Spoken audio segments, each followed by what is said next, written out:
¿Por qué la selección mexicana de fútbol hizo el ridículo en el Mundial de Qatar 2022? Por una sencilla razón: el síndrome de la selección mexicana. También podríamos llamarlo el síndrome del recomendado, el empleado barato, el ignorante, el síndrome de la más nalgona, la más chichona, o el síndrome del malagradecido. En México existe una práctica habitual y la podemos encontrar en todos lados: la política, la iniciativa privada, las dependencias gubernamentales, los shows de talento, las telenovelas, la docencia, en fin, en la totalidad de la sociedad mexicana. Este es el síndrome de la selección mexicana. Y todos somos víctimas de esta práctica detestable que forma parte de la cultura del mexicano promedio. ¿Qué es esto? Lo voy a poner en breves ejemplos. Empezaré por la selección de fútbol que jugó en el Mundial 2022. Mala dirección, mala estrategia, tal vez un conflicto de intereses personales de algunos dirigentes, tal vez, puede ser. Jugadores que no tienen el nivel requerido, falta de compromiso, inexistencia del trabajo en equipo, o bien la muy sabida estrellitis egoísta de los jugadores. Preponderancia por los intereses individuales de los integrantes de la selección antes que la del equipo, y más aún la de su propio país. No poner en riesgo la integridad física para no perder sus contratos con los equipos mexicanos, que al final del día es de donde sale el dinero. Jugar ahí más o menos, ahí solo para salir del compromiso. Seguramente existen jugadores muy superiores en las calles de México o en otros equipos menores. Pero entonces la pregunta obligada es: ¿por qué no están los mejores jugadores de México integrando la selección? ¿Los que llegan son los mejores? ¿O más bien los mejor recomendados? ¿Son los que salen mejor en las fotos? ¿Son los que venden más productos? Y entonces, ¿dónde queda el nivel de juego?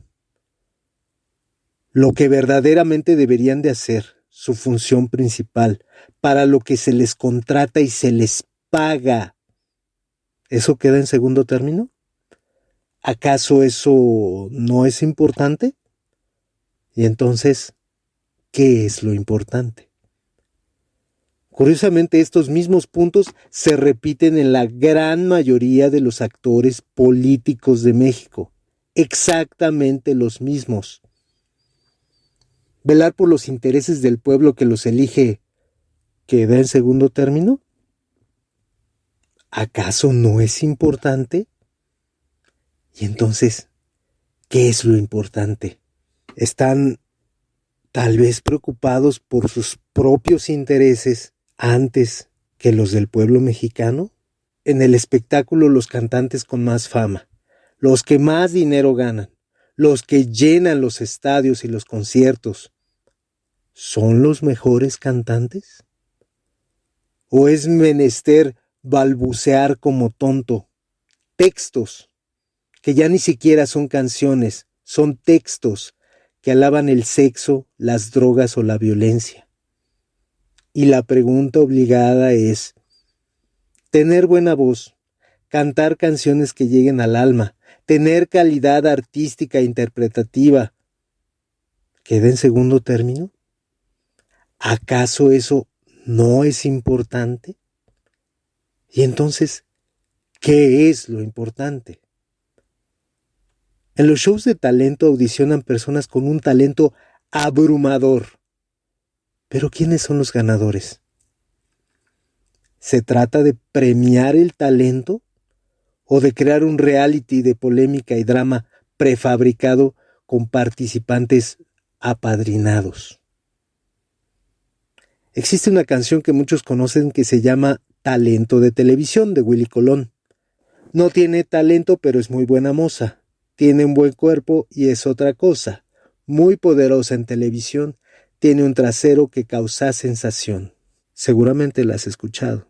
De repente, los meteorólogos que antiguamente daban el pronóstico del clima en la televisión, que es para lo que estudiaron, fueron sustituidos por chicas muy atractivas, algunas con un trasero que causa sensación. Existen actrices muy talentosas, pero para la televisión son más importantes otras cosas. Pero ahondemos más en este cáncer. Es muy bien sabido que en el mercado laboral de México la excelente presentación pesa mucho. Aún más que las habilidades, aún más que los conocimientos o experiencia, y en muchas ocasiones se contrata a la más buenota o al más guapo. Esto puede sonar ofensivo para muchos, y lo es sin duda, pero es una realidad tan dura que un candidato presidencial resultó electo para dirigir México solo por estar guapo, aunque en la realidad, en una escala del 1 al 10, su desempeño fue de 2. No, menos, de 5. ¿Cuántas personas mayores de 45 años, con calificaciones, experiencia, conocimiento, habilidad, inteligencia, sentido común, resiliencia, que no se rompen a la primera llamada de atención y no abandonan el barco? Simplemente no son tomados en cuenta porque ya están viejos, cuando podrían hacer el trabajo mejor que muchos y hacer el trabajo de más de 2 en la mitad de tiempo sin problema. ¿Cuántas veces he visto que contratan al más barato porque la empresa quiere ahorrar en salarios y ve al empleado como un mal necesario, sin tomar en cuenta que los empleados son los engranes de su empresa?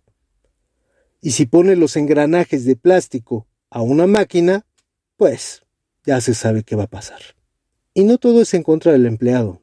También hay empleados malagradecidos que piensan que el empresario les debe la vida, sin darse cuenta que los empresarios son los que más arriesgan y que gracias a ellos los empleados reciben un salario cada quincena y pueden dar de comer a sus familias. Pagar una nómina es una responsabilidad muy grande y de lo que muy pocos están conscientes. Empleados que roban, que cometen fraude, que ven la manera de perjudicar al empleador por cualquier medio, solamente para satisfacer sus odios y sus ambiciones. El peor enemigo de un mexicano es otro mexicano. Esto lo escuché en Canadá de labios de mi jefe y me dolió hasta la médula de los huesos, pero tenemos todos que reconocer que tiene toda la razón. Escribí un artículo acerca de esto y no es nada grato. En Canadá es ilegal poner la foto o la edad en el currículum, porque lo importante es que la gente sepa hacer para lo que se le contrata y se le paga. No importa su edad, apariencia física, raza, religión, preferencias, porque eso no determina si alguien va a ser apto para hacer un trabajo para el que se le está pagando. Hacer las cosas como se debe es lo que lleva a un país a ocupar un primer mundo. Japón sufrió 2 explosiones atómicas y hoy es la tercera economía a nivel global, justo por detrás de China, el país más grande del mundo y que lo supera por 1.272 millones de habitantes y más de 25 veces su tamaño en superficie. Lo que quiere decir que la diferencia no son los recursos naturales ni el terreno. Esto nos lleva a deducir que el japonés promedio es muchas veces más productivo que los trabajadores promedio de todo el mundo, incluyendo China y Estados Unidos. Esta es la calidad de las personas, la calidad moral y funcional de los empleados y las personas. Y el verdadero cáncer de México no son los robos de los políticos, no es el narcotráfico, no es la falta de empleos, no es el crecimiento de la pobreza, no es la falta de medicamentos, no es la indulgencia del crimen por parte de la ley y el gobierno, no. El síndrome de la selección mexicana es el verdadero cáncer de México. Y no hablo de la selección de fútbol, sino de la selección de la población mexicana en cada aspecto de su vida. La selección de personal, la selección de prioridades, la selección de creencias, la selección de compromisos, la selección del tipo de profesional que deseo ser, la selección de empresa que deseo tener, la selección de colaboradores que deseo que lleve a mi empresa a la gloria o a la quiebra, la selección de inversiones o ahorros que deseo hacer en mi educación, en mi futuro, en mi empresa, en mi calidad moral, en la selección de los ejemplos que le doy a mis hijos. Si seguimos así como vamos, en pocos años la industria sufrirá un colapso por tener gente inepta en puestos claves que no sepan cómo resolver los problemas y que su opción será abandonar el barco justo cuando empiece a hundirse. Que no sepan cómo lidiar con una crisis o que se rompan a la primera llamada de atención. Una persona no es menos apta por ser mujer, ¿o sí? Eso sería violencia de género. O por tener una determinada preferencia sexual sería discriminación, ¿cierto?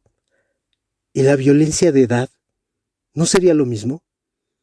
¿Acaso no es discriminatorio eliminar a alguien por la edad antes de saber si es apto para hacer un trabajo o de probarlo siquiera? Yo creo que podríamos empezar por declarar ilegal y discriminatorio el poner fotos o edad en el currículum. Debería ser ilegal contratar recomendados, justo como en Asia. Si escuchaste esto o leíste hasta aquí, felicidades. Eres de las poquísimas personas que sí lee y sí escucha. La gran mayoría ve un texto largo y le da pereza saber de qué se trata. Gracias.